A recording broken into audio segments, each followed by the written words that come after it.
نواز شریف نے العزیزیہ ریفرنس میں 7 سال قید کی سزا معطل کر کے ضمانت پر رہا کرنے کے لیے اسلام آباد ہائی کورٹ میں نئی درخواست دائر کر دی۔ سابق وزیر اعظم نے طبی بنیادوں پر ضمانت منظور کرنے کی استدعا کی ہے۔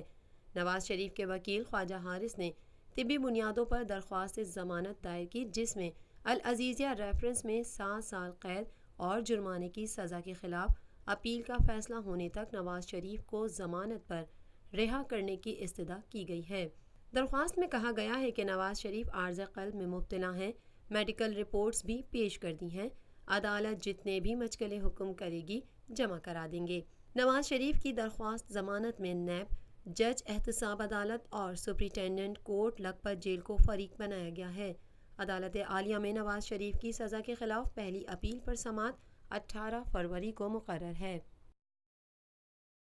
پاکستان میں پہلی مرتبہ حالات حاضرہ کے مختصر مگر جامع پروگرامز، خبروں، تبصروں کے علاوہ دیگر سماجی، تجارتی، ثقافتی، تفریحی، معلوماتی، مذہبی، تعلیمی، صحت اور بچوں کے پروگرامز صرف TNN TV پر۔